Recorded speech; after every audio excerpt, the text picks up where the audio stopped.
Hey guys, it's yours truly back here with another epic. What is up? Happy Thanksgiving Eve. Thanksgiving is tomorrow. But I just wanted to wish you guys all the best and I hope you guys get big and fat tomorrow and eat lots of turkey or whatever you're into. If you're a vegan or a vegetarian, salad or whatever. All right, who cares? Hey guys, so I read this today, Volume 2, Revenge of Power Man and Iron Fist, Volume 2, covering 1981 to 1983. So we're now into the 80s. I don't know why I bring it over here. Let me leave it on the side. 1981 to 1983, guys, we got Joe Duffy or Mary Jo Duffy doing the writing up until issue 84. Then she gets replaced by Denny O'Neil from 85 to 89.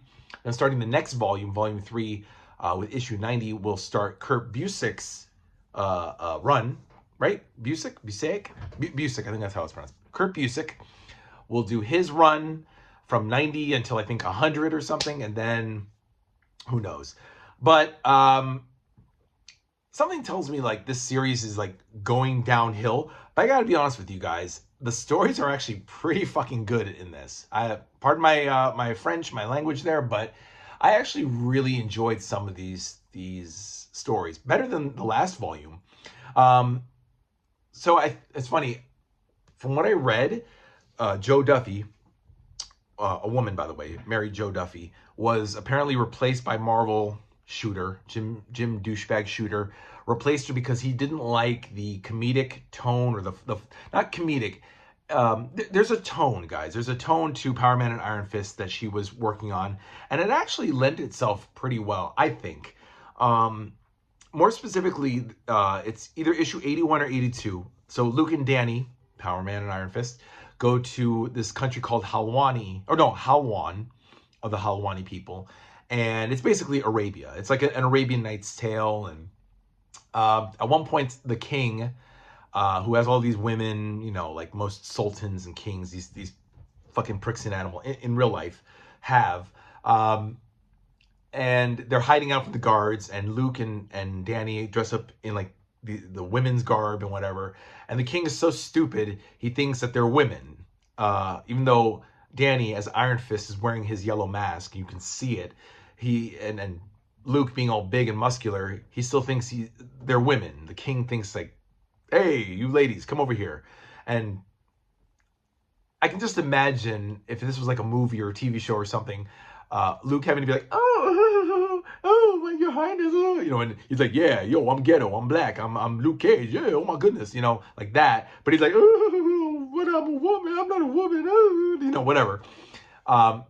There's a funny line where he's like, man, his lawyer, Jaren Hogarth is like, man, Jaren, I hope you're still alive because I'm going to kill you. That's my Luke Cage voice. Because Jaren's been abducted and held hostage. Anyway, it's a big, funny issue. Storyline, it's a two-part storyline. My point is that Joe Duffy wrote this, and I really enjoyed it. And for whatever reason, Jim Shooter, the editor-in-chief, didn't like it and fired her. So, whatever. And then replaced her with Denny O'Neil. For the most part, though, some things really surprised me.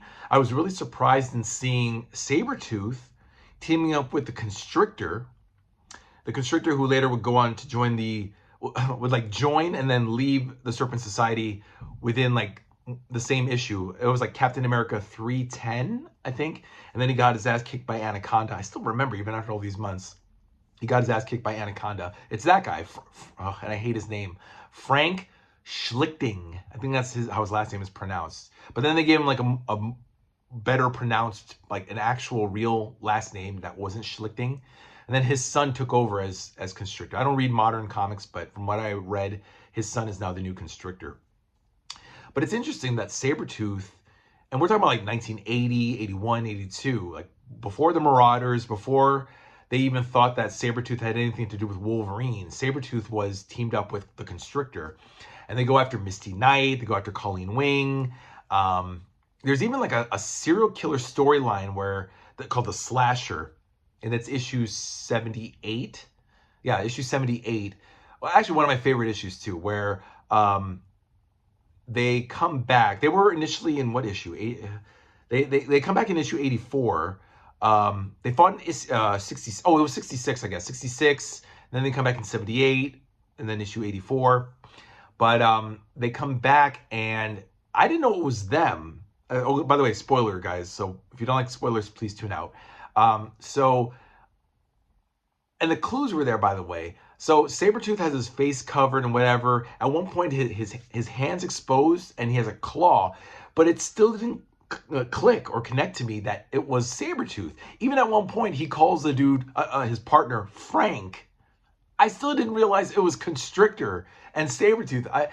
I thought it was like some other dudes. I thought they were brothers. So some guys, they're basically murdering prostitutes and hookers in Times Square. And so Misty and Colleen pose as hookers to find the slasher. And of course, they stop him. And then they get away. But it turns out that it was Sabretooth and Constrictor. But if you guys read it, it doesn't feel like it's Sabretooth and Constrictor, even though the clues are right there. So I was blown away that by issue 84, they reveal, oh yeah, Sabretooth was the slasher. And I'm like, oh, now I get it. Anyway, so in 84, which is actually pretty good, Sabretooth goes after Misty. And by this time, Misty is no longer roommates with Jean Grey. If you guys remember in the 1976, 77, right around the Phoenix Saga, the first Phoenix Saga, Jean Grey and Misty Knight were roommates. And of course, Jean died with the Dark Phoenix Saga. And she ended up being roommates with Harmony Young, who also appeared, like I said, in Uncanny X-Men 159. So they were still friends, the X-Men, with Misty, and there was a bit of a crossover there. When the X-Men fought Dracula, Harmony Young made an appearance. But by this time, she's dating Luke Cage. So anyway, what's his name? Sabretooth. Let me take a breath, guys. I'm just excited. It was a really good set of issues here. Woo. So Harmony Young gets slashed by Sabretooth because he thinks it's Misty, because black women all look alike. No, it actually turns out that Harmony put on Misty's perfume. So I guess he thought the scent was Misty, but it was on Harmony. Anyway, in a way, I kind of didn't like Harmony because she's a superficial, vapid prima donna and princess. So I'm hoping that she becomes a little nicer and a little more humble, because I really didn't like her. Anyway, but she survives. And then, of course, Luke runs into Claire Temple, and he's harassing her. He's like, hey, Claire, we got to talk about us and our feelings. And she's like, Luke, there's nothing between us. I'm over you. I broke up with you. And Luke is like, yeah, but I still feel like things are not over between us. Like, he just basically doesn't hear the word no. Typical guy who's pissed off that he didn't break up with her first. But Claire operates on Harmony, and he's like, oh, I hope you don't mess up her face more, because you're jealous. And she's like, Luke, I'm not jealous of you. It's a lot of soap opera, a lot of like daytime soap opera with all these characters. It's cool because now Bob Diamond, one of the Sons of the Tiger, or former Sons of the Tiger, who's now an actor, he's acting on stage, but they say he's won 2 Oscars. It would have been more believable if he won 2 Tony Awards, which would be more believable. And Luke even says, like, his acting's so bad. How does he win 2 Oscars? Anyway, but Bob Diamond is now with Colleen Wing. Luke is now with Harmony. Misty is with Daniel. Iron Fist. Iron Fist and Misty Knight are an item. So everybody's together with somebody. Even Noah Burstein got married to this old chick, Emma. And at one point, Burstein comes back and invites Burstein or Burst. It sounds better if it's Burstein, but I've been saying Burstein because he's a Jew, and that's how Stein. It's Stein, like Einstein. He invites Luke and Claire out together, even though they're not dating. It's really like a soap opera, like a daytime, like All My Children or General Hospital or some, daytime soap. But I like it. I really like the touch that Joe Duffy does. And then they replaced her for whatever reason, guys. I don't know why. I don't know. But Denny O'Neil, I like his writing, and he did very well. He threw in the Mole Man with his first issue 85. The Mole Man. Well, actually, no, that was kind of an issue. 86. What was 86 about? I don't even remember. I posted it in the community section. I don't know. 86, 87, 88, 89.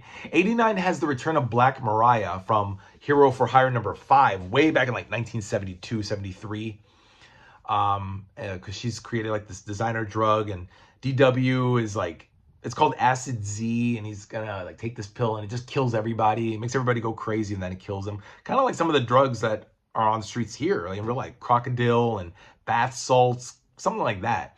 Actually, it's like bath salts, because in the beginning, the guy's like, I'm gonna kill you, Cage, I'm gonna kill you. And it turns out like DW throws a party and with all these deadheads, these not deadheads like Grateful Dead fans, but just like these losers. And it's interesting because Cage is like, man, all these losers, I got no sympathy for losers. All these losers on the streets, oh my goodness. Even though Cage is like the biggest loser too, because he's a hood rat too, but he's a hero. And boy, I realized Danny Iron Fist Rand is a really weak guy. Don't let that Iron Fist fool you guys. Oh my God, and I cannot stand how they constantly have to say, oh my God, like, his chi, what is it, like his spirit going down to his chi, and then his down from his arm down to his hand, until he becomes like a thing unto iron.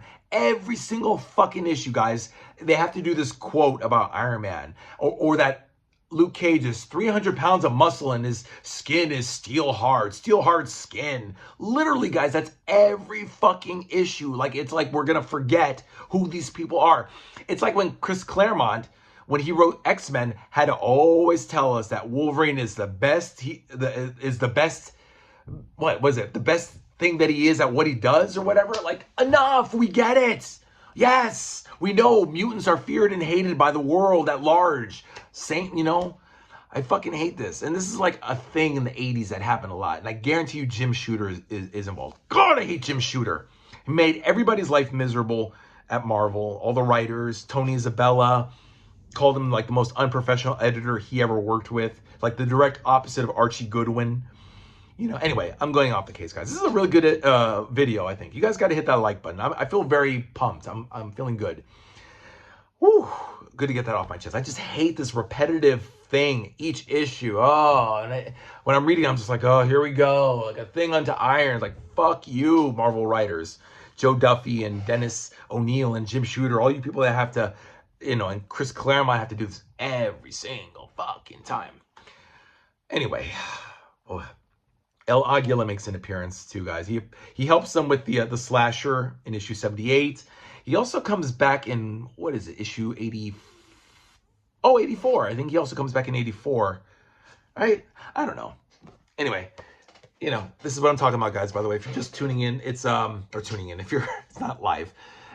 It's Revenge, not in stores, guys. This came out in 2016 and has not been reprinted, so it's gonna be pretty hard to find in your stores, guys. What else? I should show you the artwork, guys. Oh, Frank Miller. There's a crossover with Daredevil number 178, which crosses into Power Man and Iron Fist number 77. Pretty good one. Actually, it's funny. It's a two-parter, but both stories don't really have anything to do with the other than they take on a client whose sister was kicked out of a dance troupe, and the brother is suing the director. It's kind of all over the place. But in the Daredevil issue, they show Kingpin talking with Elektra and saying, hey, I got a proposition for you, baby. And she's like, okay. Oh, issue 75, by the way. I'm going backwards, but issue 75 is really fucking good. That's the second parter of issue 74, where they go back to Kunlun. Man, I mean, talk about an epic. That's an epic, guys, you got to read. Power Man and Iron Fist number 75 has them going through a portal to catch Master Khan, who turns out to be the god of the people of Kunlun. And so, so many things happen. But long story short, Danny breaks the link between Kunlun and the Earth, and Kunlun can never come back. Yeah, and then they go after the Hylthri, or Hylthri, I think, or Hylthri, I don't know how it's pronounced. It's like spelled Hylthri, like who the fuck's gonna pronounce that? Who the fuck's gonna know how to pronounce it? Anyway, there are a bunch of these big overgrown plant creature people things, and they killed the species, but then they had to deal with betrayers. UT, who's the August personage in Jade, another thing that they repeat over and over again. Oh, shut up. Oh, but Lei Kung the Thunder turns out to be a pretty okay guy. And Danny has a sister named Miranda who was fucking his best friend Connell, and they got eaten by the plant people, by the Hillthry. Oh yeah, Dennis Cowan, who's another black dude I wasn't aware of, wrote the latter part I'm sorry, not wrote, but he did the pencil work of this. They hire a lot of black people to do this, and I think that's kind of racist, because it's like, why? Because Luke Cage is black, they gotta hire black writers and black artists to do a black character? Come on, don't be fucking stupid, Marvel and DC. Carrie Gamble, Cowan, and Keith Pollard. Keith Pollard got a credit right here, but he only did like one issue. I don't know. But Frank Miller wrote and directed the Daredevil stuff, and I like it, guys. So we're moving right along. 2 more volumes of Power Man and Iron Fist. I'll be moving on to I love the title, Doombringer. This covers 1983 to 1984. Issues 90 to 107 of Power Man and Iron Fist, and that's pretty much it. Like it's a clean, like other than the Daredevil 178 and Volume 2, 1, 3, and 4 are all just Power Man and Iron Fist. Like no crossovers, no annuals, nothing. I mean, which I kind of like. I like that it's just a clean, straight through series, nothing confusing, no crossovers or anything that I'm gonna be like, what? A different writer and penciler. It's like, this is no consistency. But yeah, this is going to be the next one, guys. Volume 3 right here. And I'm looking forward to it. And with tomorrow, I'll probably get through a big chunk of this. Like I said, I started Volume 2 yesterday, and I finished it today. So I'm, I have so much time to read and just get through these books, because I have so much to get through, guys. Like 86 more books to get through before I'm done officially. But I don't think I'll stop collecting epics. I don't think Marvel will won't allow me to stop reading these books. But let me know what you guys think in the comments. Am I talking too fast? I'm feeling really good, guys. I'm happy. I have a couple days off, so enjoy yourselves, guys. Enjoy your Thanksgiving. Let me know what you guys think, what you like and don't like. I know my buddy there is talking about getting epics. Put your money where your mouth is, dude, and fill up your shelf, okay? You know who I'm talking about. Okay, that's it, guys. Bye. I'll see you next time.